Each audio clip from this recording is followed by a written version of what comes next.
The only way to learn mathematics is to do mathematics. अगर आप चाहते हैं मैथ का सब्जेक्ट आपका फेवरेट हो और अगर आप चाहते हैं कि मैथ के सब्जेक्ट में आपके ज़्यादा से ज़्यादा मार्क्स आएँ, तो इसके लिए ज़रूरी है कि मैथ की मैक्सिमम प्रैक्टिस करें। जितनी ज़्यादा मैथ के क्वेश्चन की प्रैक्टिस करेंगे, मैथ के क्वेश्चन उतने ही अच्छे तरीके से आपको समझ आएंगे। आज की वीडियो में एक्सरसाइज 11.1 का क्वेश्चन नंबर 4 सॉल्व करेंगे। इससे पहले 11.1 के पहले जो 3 क्वेश्चन है मैं सॉल्व कर चुका हूँ। उन तमाम वीडियोस का लिंक नीचे डिस्क्रिप्शन में मौजूद है। चैनल पर अगर नहीं है तो चैनल को ज़रूर सब्सक्राइब कर लीजिएगा, साथ बेल आइकन भी प्रेस कर लीजिएगा।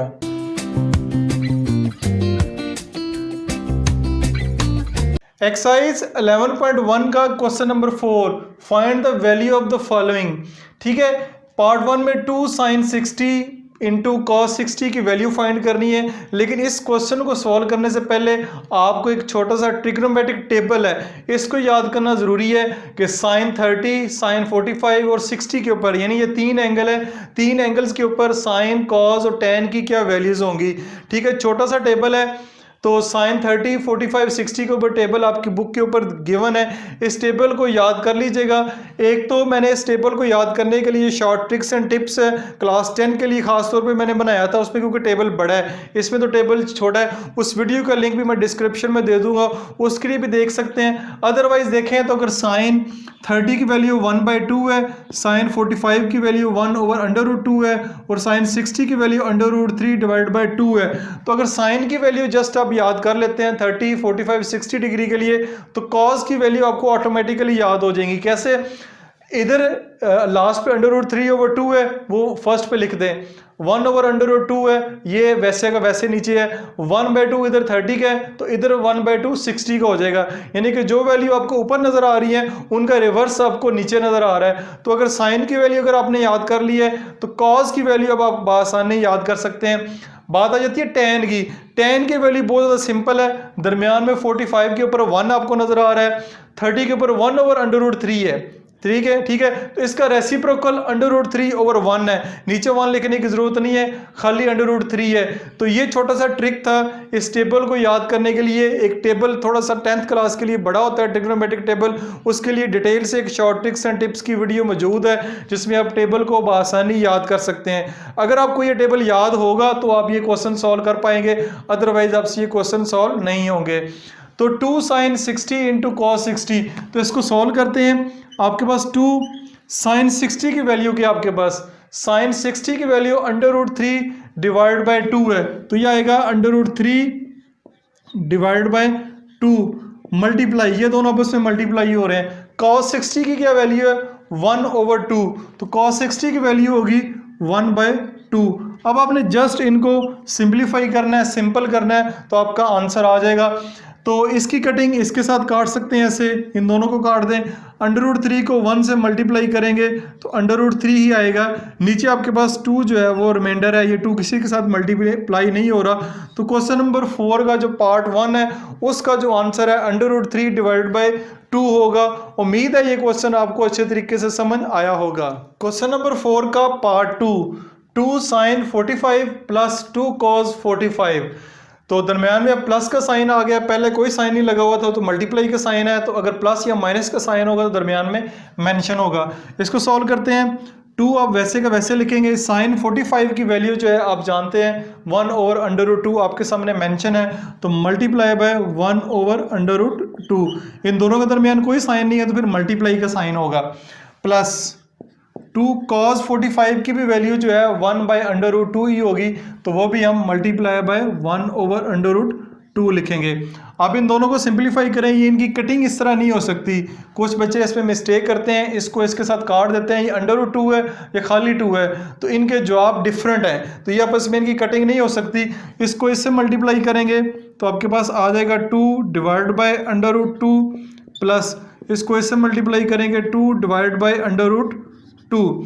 तो ये दोनों फ्रैक्शन में आ गए हैं। फ्रैक्शन में आप जानते हैं इनको सॉल्व करने के लिए इनके डिनोमिनेटर सेम करने पड़ते हैं या इनका एलसीएम लेना पड़ता है। तो डिनोमिनेटर ऑलरेडी सेम है, तो इन दोनों का जो एलसीएम आएगा वो आपके पास √2 होगा। ठीक है, √2 है, दोनों का डिनोमिनेटर सेम है। 2 + 2 करेंगे, 2 + 2, तो ये आपके पास 2 + 2 4/√2 2। तो यही आपका आंसर होगा।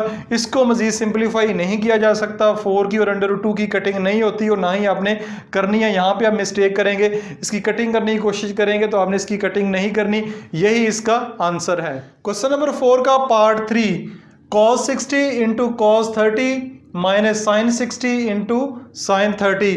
तो वैल्यूज पुट करेंगे। cos 60 की वैल्यू हमारे पास मौजूद है 1/2, cos 60 की वैल्यू 1/2 मल्टीप्लाई बाय cos 30 की value √3 divide by 2 minus sine 60 की value √3 divide by 2 multiply by sine 30 की वैल्यू 1/2। ठीक हो गया, वैल्यूज पुट की। अब इनकी मल्टीप्लिकेशन करते हैं। √3 को 1 से मल्टीप्लाई करेंगे, √3 2 2s are 4 माइनस √3 को 1 से मल्टीप्लाई करेंगे, √3 ही आएगा, 2 2s are 4। तो ये प्लस का है, ये माइनस का है, तो ये वैसे भी कैंसिल हो जाएंगे। ठीक है, ये वैसे ही कैंसिल हो गए हैं। तो इसका जो आंसर है आपके पास 0 आएगा। इस क्वेश्चन में अगर डिनोमिनेटर सेम तो पहले ही है, अगर एलसीएम लेके भी सॉल्व करते हैं तब भी आपका आंसर 0 आएगा, लेकिन 1-2 स्टेप आपका बढ़ जाएगा। आप इस क्वेश्चन को यहीं पे ख़त्म कर सकते हैं और इस क्वेश्चन का जो आंसर है वो आपके पास 0 आया है। क्वेश्चन नंबर 4 का last part, cos 60 into cos 30 plus sign 60 into sine 30। Again इनकी वैल्यूज को पुट करते हैं। cos 60 की वैल्यू आपके पास 1/2 है, तो यहाँ पे लिखेंगे आप 1/2 मल्टीप्लाई बाय cos 30 आपके पास √3 डिवाइड बाय 2 प्लस साइन 60 आपके पास √3 divide by 2 multiply by sine 30 आपके पास 1 डिवाइड बाय 2।